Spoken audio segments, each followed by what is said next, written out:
রুমাইশা চমকে তাকালো জুবাইরের দিকে, আতঙ্কিত হয়ে বলল, এ কি ভাইয়া, আপনি আমার হাত ধরছেন কেন? ছাড়ুন এক্ষুনি। হাতটা জুবাইরের হাত থেকে ছাড়ানোর প্রাণপণ চেষ্টা করলো ও, কিন্তু জুবাইর ছাড়লো না। উল্টো বলল, কাল তো এমনিতেই আমার হয়ে যাবে, তখন তো শুধু হাত ধরবো না, তোমার সবকিছুই আমার হবে। একটা রাতেরই তো ব্যাপার, আর তাহলে ধরলে অসুবিধা কোথায়?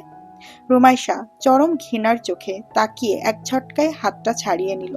তারপর কড়া গলায় বলল, দেখুন ভাইয়া, আমি আপনাকে সারা জীবন ভাইয়ার চোখেই দেখেছি, তাই আপনাকে স্বামী হিসেবে মেনে নেওয়া আমার পক্ষে কোনোভাবেই সম্ভব নয়। আর তাছাড়া, পুরো বাক্যটা শেষ করতে দিল না জুবায়ের, তার আগেই রুমাইশার কাছে সরে এলো ও। জুবায়ের এইভাবে কাছে সরে আসায় রুমাইশা ভড়কে গেল। জুবায়ের এগিয়ে এসে রুমাইশার কানের কাছে মুখ নিয়ে বলল, যত পারো আজ ভাইয়া বলে নাও, কারণ আগামীকাল রাতে তোমাকে এমন আদর করব যে আমার নামটাও ভুলে যাবে। ঘেন্নায় চোখ মুখ কুঁচকে নিল রুমাইশা। দ্রুত পায়ে পিছিয়ে গেল ও জুবাইরের থেকে। তারপর চোখে মুখে কাঠিন্যতা এনে বলল, দেখুন ভাইয়া, আমি আপনাকে কোনোভাবেই বিয়ে করতে পারবো না। আমি একজনকে ভালোবাসি, আর তার সাথে আমি এই ঘরেই এক বিছানায় থেকেছি। তাকে ছাড়া অন্য কাউকে বিয়ে করা আমার পক্ষে সম্ভব নয়। তাই ভালো হয় আপনি এই বিয়েতে না করে দেন। কিন্তু রুমাইশার কথায় জুবাইরের কোনো ভাবান্তর দেখা গেল না। ও বৃষ্টি হেসে বলল, তাহলে তো তোমার এক্সপিরিয়েন্স আছে। আসলে এক্সপিরিয়েন্স ছাড়া না জমে না। আর তাছাড়া কারো সাথে বিছানায় গেলেই যে তাকে বিয়ে করতে হবে এমন কোনো সিস্টেম নাই। আমিও তো কতজনের সাথে বিছানায় গেলাম। আমি কি সবাইকে বিয়ে করেছি? করিনি। আর সে তোমাকে আর কি প্লেজার দিয়েছে? আমি তোমাকে যে প্লেজার দেব তাতে তুমি তার এক্সপিরিয়েন্সও ভুলে যাবে। কথাটা বলেই জুবায়ের আরো সরে এলো রুমাইশার কাছে। আর তারপর রুমাইশা কিছু বুঝে ওঠার আগেই রুমাইশার চোয়ালদয় ধরে ওর ঠোঁটের দিকে মুখ বাড়ালো। সেটা টের পেতেই জুবায়েরকে ধাক্কা দিয়ে নিজে থেকে সরিয়ে দিল ও। আর তারপরেই দরজা খুলে দৌড়ে সোজা বাইরে চলে এলো। আয়েশারা বাইরেই বসেছিলেন। রুমাইশার এসেই আয়েশার সামনে দাঁড়িয়ে গেল। তারপর কড়া গলায় বলল, মা, জুবায়ের ভাইয়াকে আমি বিয়ে করতে পারবো না। আমি সাফওয়ানকে ভালোবাসি, আর বিয়ে করতে হলে সাফওয়ানকেই করব, নইলে এই জীবনে আর বিয়ে করব না। সারা জীবন অবিবাহিত থাকবো। রাতের প্রায় 11টা। সাফওয়ান ছাদের টি টেবিলের পাশে রাখা ছোট শীতল পাটির ওপর বসে ল্যাপটপে কাজ করছে। মুখে মাস্ক নেই ওর, চোখও উন্মুক্ত। চোখ মুখ ভয়াবহ রকমের শক্ত ওর। রাগে লাল হয়ে আছে সমস্ত চেহারাটা। তাতে দাঁত চেপে বসে আছে ও। সাফিন ধীর পায়ে সিঁড়ি ভেঙে ছাদে আসলো। ছাদে পা রেখে ডান দিকে তাকিয়ে ভাইকে তার দানবাকার শরীর নিয়ে বসে থাকতে দেখলো টি টেবিলের পাশে। সাফওয়ানের মুখটা তেমন বোঝা যাচ্ছে না। এগিয়ে গেল সাফিন সেদিকে। কারো পায়ের শব্দ শুনে বামে তাকালো সাফওয়ান। ওর জ্বলজ্বলে চোখ দেখে সাফিন ভড়কে গেল হঠাৎ করে। পা থেমে গেল ওর।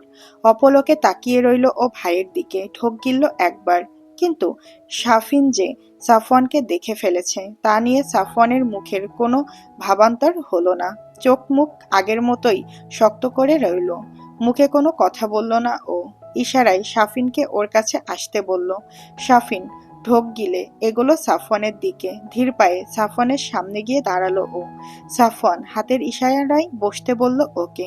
সাফিন বসলো ভাইয়ের বিপরীতে। ভাইয়ের ওই অদ্ভুত সুদর্শন মুখের দিকে তাকিয়ে রইল ও। প্রচন্ড রকম সুন্দর, আবার ভয়ঙ্কর একটা চেহারা যেন। অনুভূতিটা ঠিক যে কিরকম তা সাফিন নিজেও বুঝতে পারছে না। কিছুক্ষণ পর কাজ শেষ করে সাফওয়ান ল্যাপটপটা স্লিপিং মুডে রেখে রেখে দিল পাশে। তারপর সোজাসুজি তাকালো সাফিনের চোখে। সাফিন সাফওয়ানের এমন দৃষ্টিতে কেঁপে উঠল। সাফওয়ান সাফিনের একটু কাছে সরে গিয়ে হাত রাখলো ওর কাঁধে। তারপর শক্ত গলায় বলল, আমাকে ভয় পাস না, আমি তোর ভাই, কোনো ক্ষতি করব না আমি তোর। সাফিন স্মিত হেসে বলল, ভয় পাচ্ছি না ভাইয়া, কখনো তোমার চেহারা দেখিনি তো, তাই চমকে গেছি। এছাড়া ভয়ের কিছু নেই, কারণ আমি জানি তোমার ব্যাপারে সবকিছু অনেক আগে থেকেই। রুমি আপুরও আগে। সাফওয়ানের মুখের অদ্ভুত রকমের হাসি ফুটে উঠল। দুবার সাফিনের কাঁধ চাপড়ে বলল, বল, কি বলতে এসেছিস? সাফিন সোজা হয়ে বসলো। তারপর চোখ মুখ গম্ভীর করে বলল, বিকেলবেলা আমি গেছিলাম রুমি আপুদের বাসায়, তোমার কথা মতো। তুমি যা ধারণা করেছিলে তাই হয়েছে। রুমি আপু বলেছিল জুবাইরের নাকি দৃষ্টি ভালো না, আপুর দিকে কেমন বাজে চোখে দেখছিল। আর ফেরার সময় আমি স্বর্ণপট্টি দিয়ে আসছিলাম, তখন আমি আয়েশা মামি আর তার সাথে মামির বোন আর জুবাইরকে দেখেছি। ওরা শপিং করছিল, অনেকগুলো শপিং ব্যাগও দেখলাম। মামি যদিও আমাকে খেয়াল করেনি। জুবাইরের চেহারাটা আসলেই মোটেও সুবিধার না, কেমন জানি একটা অসভ্য চাহনি সবসময়। সাফিনের কথার মাঝখানে সাফওয়ানের চেহারা আবারও আগের মতো শক্ত হয়ে গেল, চোখ দুইটা তির্যক হয়ে গেল আবার। সাফিন খেয়াল করলো সেটা। সাফিনের কথা শেষ হলে সাফওয়ান কঠিন স্বরে বলল, জানি আমি সব।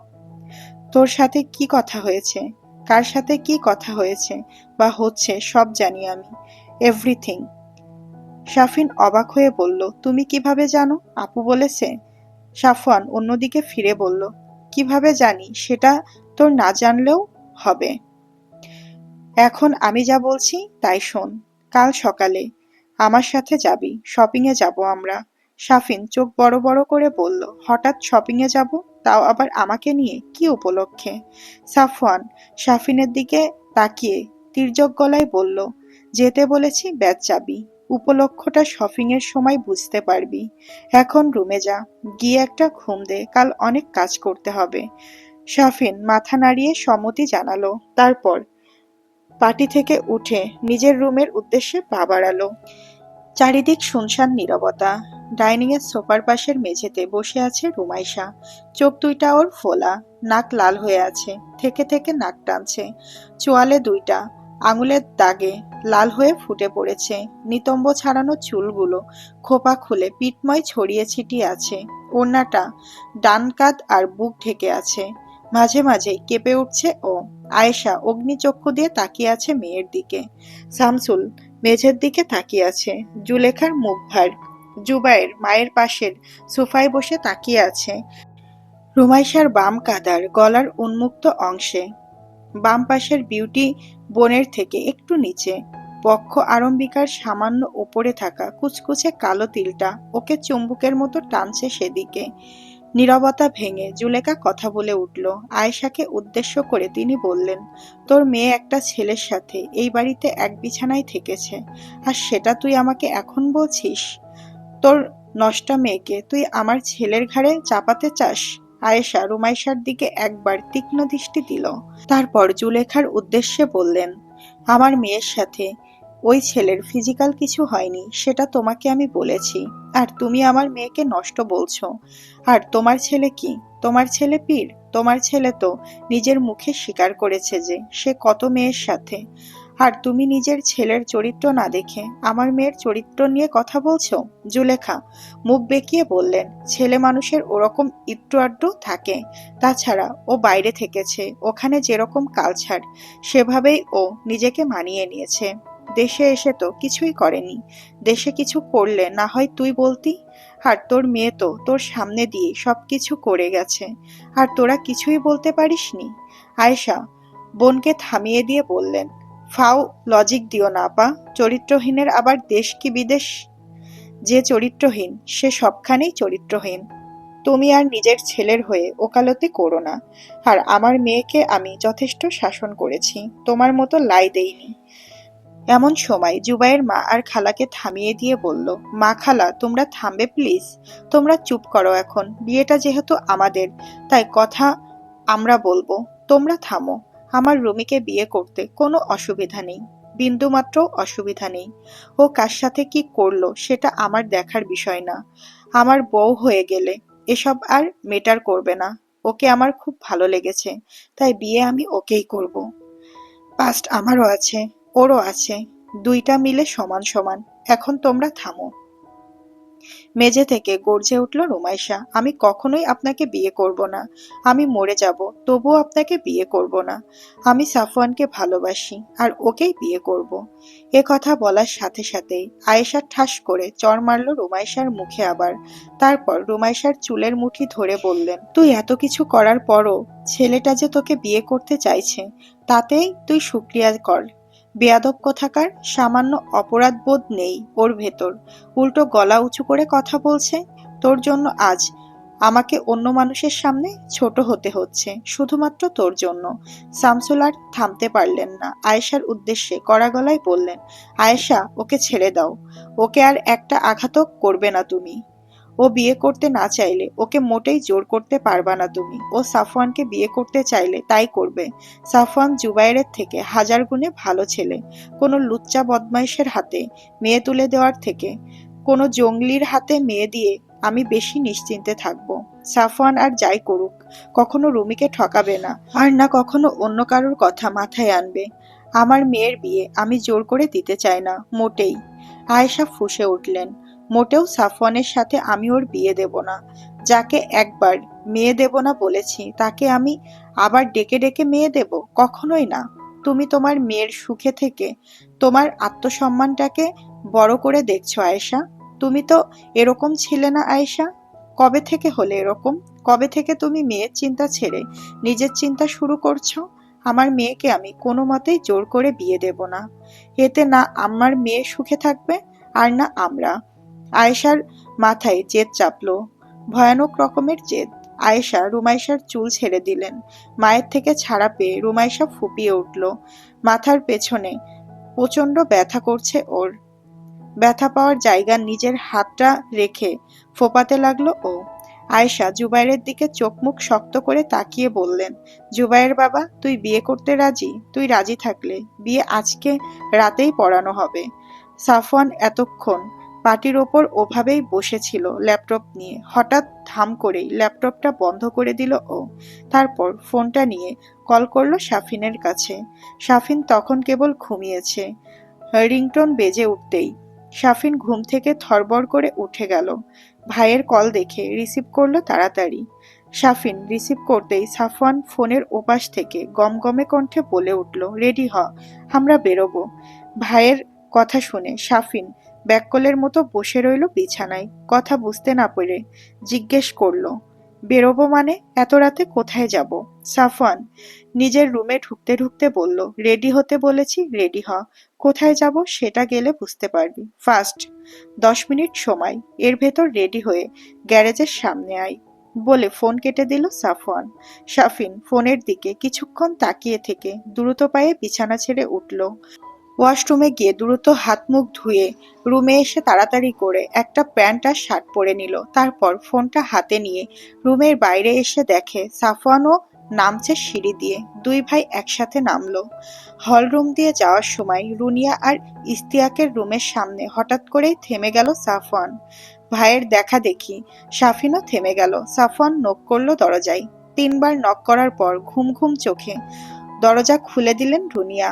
এত রাতে দুই ছেলেকে একসাথে এমন ফিটফাট হয়ে সামনে দেখে চমকালো রুনিয়া। পেছন ফিরে ইস্তিয়াকের দিকে একবার দেখে নিলেন। ভদ্রলোক গভীর ঘুমে আছেন। নকের শব্দে ঘুম ভাঙেনি তার। আবার সামনে তাকিয়ে দরজা ঠেলে বাইরে বেরিয়ে এলেন রুনিয়া। তারপর দরজাটা বাইরে থেকে ঠেলে দিলেন। সাফওয়ানের সামনে এসে জিজ্ঞাসু দৃষ্টিতে তাকিয়ে জিজ্ঞেস করলেন, তোরা দুজন এত রাতে একসাথে এমন সেজেগুজে আছিস কেন? কোথায় যাচ্ছিস নাকি? সাফওয়ান মায়ের হাতটা নিজের হাতের মুঠিতে নিয়ে বলল, নতুন জীবন শুরু করতে যাচ্ছি মা, দোয়া কইরো। নতুন জীবন মানে? একবার সাফওয়ানের দিকে আর একবার শাফিনের দিকে তাকিয়ে জিজ্ঞেস করলেন তিনি। শাফিন হাত নাড়িয়ে বোঝালো যে সে নিজেও জানে না তার ভাইয়ের কথার আগামাথা। সাফওয়ান রুনিয়াকে বললেন, বাড়ি ফিরে আসি, তারপর বুঝতে পারবা। এখন বেশি বেশি দোয়া করো। আসি মা। বলে রুনিয়ার হাতটা ছেড়ে দিয়ে শাফিনকে ইশারা দিয়ে মেইন ডোর খুলে বাইরে বেরিয়ে গেল সাফওয়ান। শাফিন একবার মায়ের দিকে তাকিয়ে চলল ভাইয়ের পেছন পেছন রুমাইশার রুমে। রুমাইশাকে জোর করে শাড়ি পরাচ্ছে আয়েশা আর জুলেখা। রুমাইশা বারবার শাড়িটা টান দিয়ে খুলে ফেলছে, আর প্রতিবারই আয়েশা ওকে থাপ্পড় মারছে। মায়ের থাপ্পড় খেয়েও রুমাইশা নমনীয় হচ্ছে না, উল্টো ওর জেদ উত্তরোত্তর বেড়েই চলছে। চোখ মুখ শক্ত করে আছে ও। পরের বার শাড়ি টান দিয়ে খুলতেই আয়েশা রুমাইশার মুখ টিপে ধরে তির্যক কণ্ঠে বলল, ভালোই ভালোই শাড়ি পরে নে, কিন্তু নইলে তোকে আমি শেষ করে ফেলবো। তোর বিয়ে করাই লাগবে। তুই বিয়ে না করে কোথায় যাস আমিও দেখব। রুমাইশা দাঁতে দাঁত চেপে বলল, আমার প্রাণ থাকতে আমি সাফওয়ান ছাড়া অন্য কাউকে বিয়ে করব না। তুমি আমাকে শেষ করে ফেলো। এছাড়া আমাকে বিয়ে দিতে পারবে না তুমি। আমিও দেখব তুমি আমার বিয়ে কিভাবে দাও। পাশ থেকে জুলেখা রুমাইশার উদ্দেশ্যে নরম গলায় বলে উঠল, দেখ রুমিমা, সেই তো বিয়েটা করতেই হবে। তাই এত ঝামেলা না করে মেনে নে। তোর বাবাকে বুঝিয়েছি আমরা, তোর বাবা তো বুঝেছে। আর তাছাড়া তুই তোর বাবা মার মত ছাড়া বিয়ে করবি এটা তো হয় না। তারা পছন্দ করে যেখানে বিয়ে দিতে চাইছে সেখানেই বিয়েটা করে নে। তারা তো তোর খারাপ চাইবে না। রুমাইশা ফুঁসে উঠে বলল, কে আমার কেমন ভালো চাই তা আমার জানা হয়ে গেছে। ভালোই যদি চাইতো, তবে তোমার ওই লুচ্চা ছেলের সাথে আমার বিয়ে দিতে চাইতো না, জোর করতো না আমাকে বিয়ের জন্য। আমি যাকে চাই তার সাথেই বিয়েটা দিত। নিজের জেদ বজায় রাখার জন্য আমাকে তোমার ছেলের সাথে বিয়ে দিচ্ছে। বলির পাঠা মনে করেছে আমাকে। আমি কোনোভাবেই এই বিয়ে করব না, আমাকে মেরে ফেললেও না। শামসুল খুব দ্বিধাদ্বন্দ্বে ভুগছে। একদিকে মেয়ে চাইছে একজনকে, তার ভালো খারাপ উভয় দিক আছে। অন্যদিকে স্ত্রী ছেলে, স্ত্রীর বোন সবাই অন্য একজনকে চাইছে। সেই অন্যজন ও মেয়েকে চাইছে। তারও ভালো খারাপ উভয় দিক বিদ্যমান। কোন দিকে যাবে উনি ভাবতে পারছে না। তার স্ত্রীর জেদের বশে কি যে শুরু করেছে তিনি বুঝতে পারছে না। আর মেয়েটা মায়ের চাইতেও বেশি জেদি, জেদে যেতে ভরপুর তার চারপাশ। কোন দিকে যাবে তা তিনি ভেবে উঠতে পারছেন না। মেয়ের চিৎকার চেঁচামেচি কানে আসছে তার থেকে থেকে, আর কানে আসছে স্ত্রীর দেওয়া থাপ্পড়ের শব্দ। নিজের ঘরে দম মেরে বসে আছেন তিনি। যা হচ্ছে তাই হতে দিচ্ছেন। স্রোতের সাথে তাল মিলিয়ে চলাই তার জন্য ভালো হবে হয়তো। বিয়ে পড়ানোর জন্য এলাকার মসজিদের ইমামকে খবর দেওয়া হয়েছে, আর বিয়ের খবরটা চেপে যেতেও বলা হয়েছে। গ্রামের অন্য প্রান্তের ইমামের বাড়ি হওয়ায় আসতে একটু সময় লাগবে। রাত প্রায় 12টার বেশি। এই সময় তো কেউ আসতে চায় না হুট করে, তবুও যে সে আসতে চাইছে এতেই আয়েশা খুশি। দেরি হলেও সমস্যা নেই, বিয়ে তো হবেই আজ, যেভাবেই হোক। শেষ রাতে হলেও রুমাইশাকে শাড়ি পরানো যাচ্ছে না।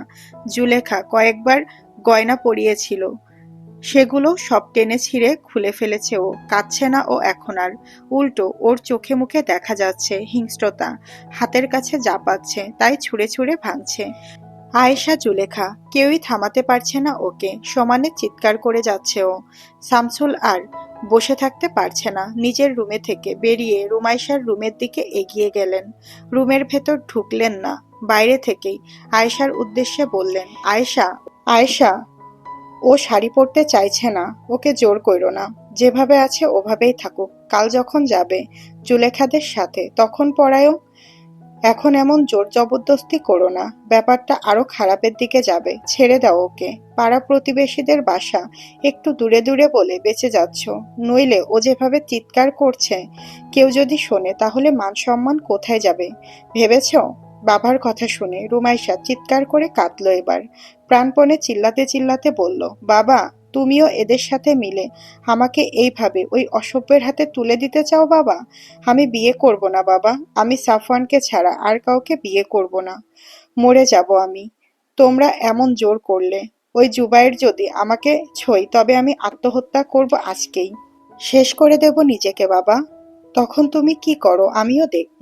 তোমার কাছে তোমার মেয়ের থেকে তোমাদের মান সম্মান বড় হয়ে গেল। তোমরা আমাকে তোমাদের মান সম্মানের জন্য কোরবানি করে দিচ্ছ। তোমাদের মতো বাবা মায়ের আমার কোনো প্রয়োজন নেই। আমি পালাবো ওদের বাড়ি। আমি রাস্তায় পচে মরবো, তবুও তোমাদের বাড়িতে আর ফিরবো না কোনোদিন। তখন তোমরা দেখো। শামসুল রুমাইশাকে শান্ত করার জন্য কোনো কথা খুঁজে পেল না।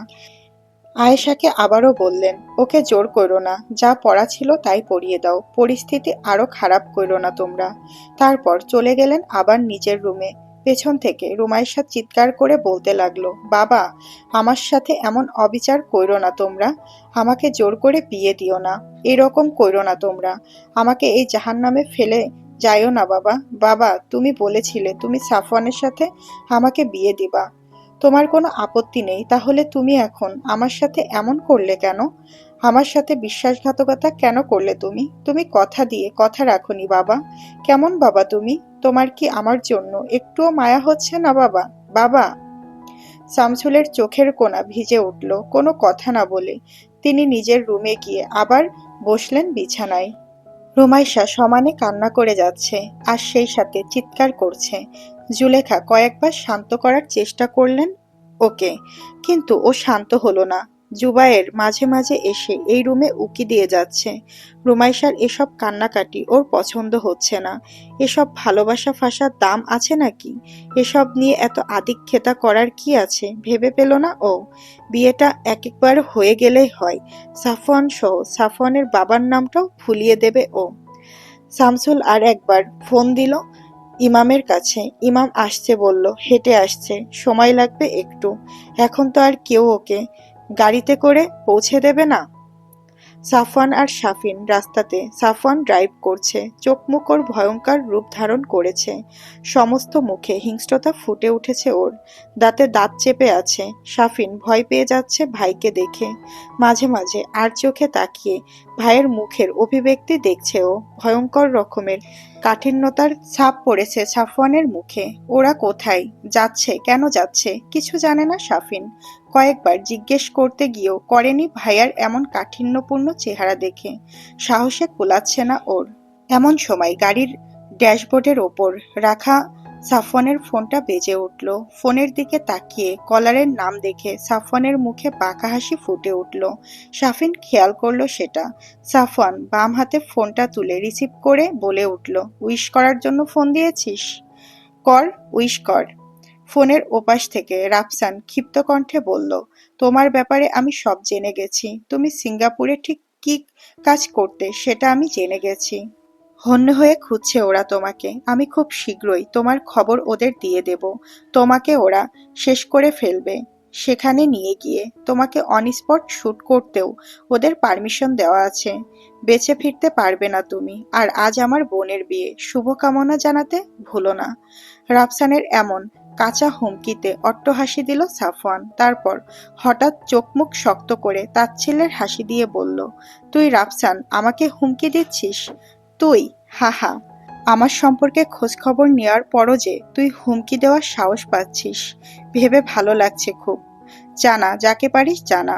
কেউ আমার একটা চুলও ছিঁড়তে পারবে না। আচ্ছা, যাই হোক, শুভকামনা তুই আমাকে জানাবি, কারণ রিমুর বিয়েটা আমার সাথেই হবে শালাবাবু।